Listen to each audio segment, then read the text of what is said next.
আমি রান্না করব সিমুইয়ের পায়েস। তো প্রথমে আমি সিমুইটাকে একটু ঘিতে ভেজে নেব। কড়াই বসিয়ে দিয়েছি, গরম হয়ে গেছে। এবার একটু ঘি দিয়ে সিমুইটা ভেজে নিচ্ছি।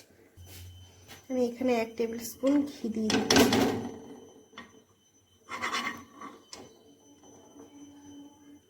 ঘিটা গলে যাওয়া পর্যন্ত একটু অপেক্ষা করব। ঘিটা গলে গেছে, এবার সিমুইটা ভেজে নেব।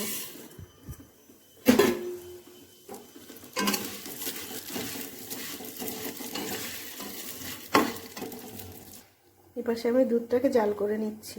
এই দেখুন, এখানে আমি দুধটা জাল করে নিচ্ছি। সিমুইটা আমার ভাজা হয়ে গেছে। এবার আমি এই জাল করা দুধটা এর মধ্যে অ্যাড করব।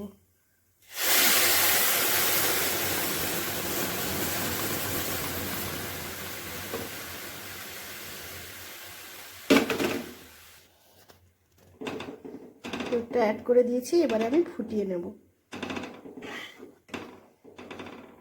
এর মধ্যে আমি এবার 3টে এলাচ অ্যাড করে দিচ্ছি। অনেকক্ষণ ফুটে গেছে, এবারে আমি এখানে বাতাসা অ্যাড করে দেব।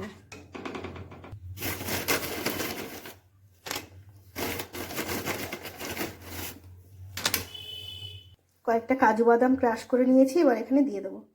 দিয়ে দিচ্ছি কাজুটা।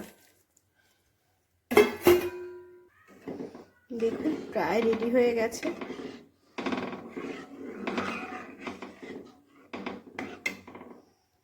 যে কোনো মিষ্টি জাতীয় খাবারে 1 চিমটি লবণ দিতে হয়, খুব ভালো লাগে টেস্ট। তো আমি একটুখানি লবণ দিলাম। দেখুন সিমুইটা একদম রেডি হয়ে গেছে। এবার আমি এখানে দিয়ে দেবো একটু এলাচের গুঁড়ো।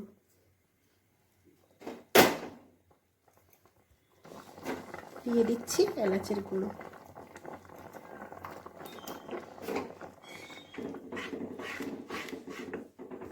দেখুন এটা নামিয়ে নিয়েছি, এবার আমি সার্ভ করে দেখাচ্ছি।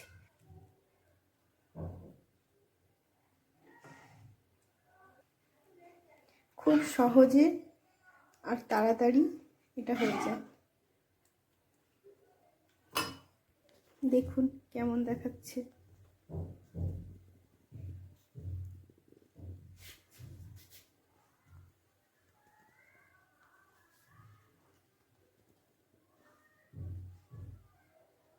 আমার শ্বশুরমশাই বাইরে বসে রোদ পোয়াচ্ছেন, ওনার জন্য একটু নিয়ে যাই।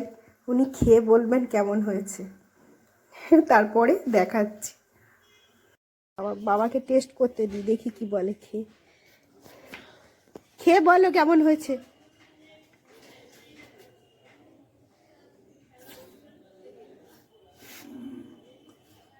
খুব ভালো হয়েছে। সব লেগে গেল। খুব ভালো হয়েছে। খুব ভালো হয়েছে। খুব ভালো হয়েছে। বাহ।